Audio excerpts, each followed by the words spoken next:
Welcome, I'm Nina Griffin, and this is the Astrology and Magic channel. Today we'll be talking about Saturn's sojourn through the sign of Pisces. First, I wanted to say thank you to all of my patrons. I appreciate all of your support. If you would like to become a patron, I encourage you to visit patreon.com/NinaGriffin. At the highest tier, which is called the Magus tier, you can get access to my monthly ebook, which teaches you how and when to make astrological talismans. However, all patrons have access, and in many cases, exclusive access to astrological and magical materials and videos, and also my newsletter that I put out. So Saturn will be in Pisces March 7th, 2023 through February 13th, 2026, with some breaks.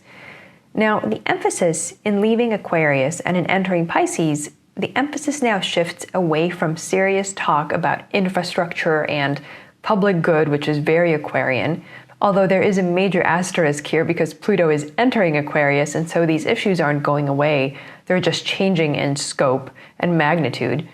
And now the focus will be turning toward concerns about faith and religion, water and the sea, as well as islands and peninsulas, because these are all ruled by Pisces, which is the sign of the fish, and of all the three water signs in the zodiac, the sign of Pisces is most associated with the ocean. Some of the issues that are going to come up while Saturn is passing through Pisces will be dealing with rights to water and boundaries, which is Saturn, boundaries around who gets water. This is all going to be very prominent, so negotiation for water rights, but also boundaries on water. That is, there will be disputes over controlling the sea. Where do we put our national borders, for example? And who controls bodies of water from a military and economic standpoint? This would include activities like who has the rights for things like fishing and mining underwater in certain areas. Now, Saturn as a malefic planet is extreme, so we are going to see extremes around water. There's going to be the lack of water on the one hand, as in droughts, but also an excess of water, as in flooding and extreme rain, and the incursion of the ocean, for example, like flooding by the ocean waters. We could also see scarcity and high prices of water, but also goods and commodities that come from the water. So scarcity of fish, shellfish, seaweed, aquatic animals in particular could suffer quite a lot during Saturn's transit through Pisces. We could see, unfortunately, mass death of various aquatic creatures. Saturn in Pisces is also said to bring shipwrecks and destruction of man-made things for the water in general. So anything that is intended to be in or on the water that's made by human hands, that could be destroyed or severely limited in some way during this period. In recent news, there is a huge clump of seaweed that's 5,000 miles wide. It's called the Great Atlantic Sargassum Belt. When it has its own name, it's really big. It's drifting toward the Gulf of Mexico, and it can actually be seen from space because it's so big.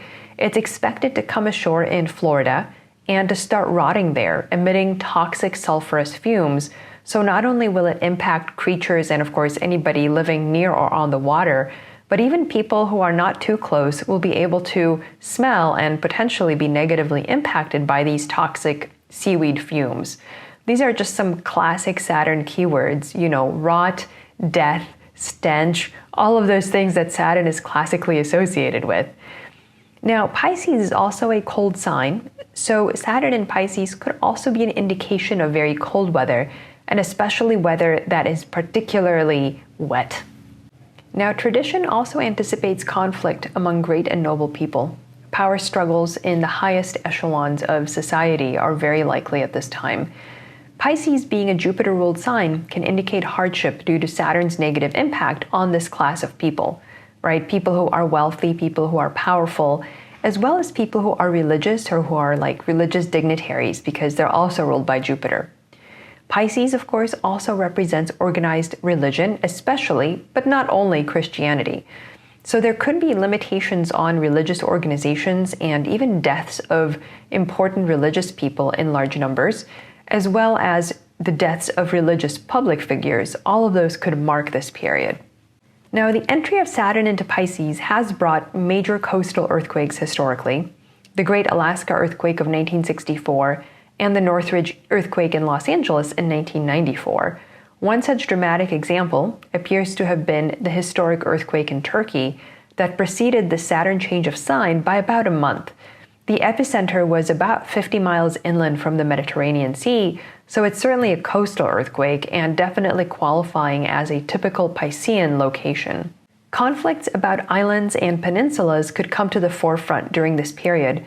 Certainly some in the news that we've seen are Taiwan and the Crimean Peninsula, but I would expect to hear a lot more about these places in the next 3 years. Both could be pressured militarily during this transit, but also other less famous islands and peninsulas could be impacted as well. We could see increasing incursions of the sea and rising ocean levels at this time, so not only human aggression, but also aggression in quotes by nature.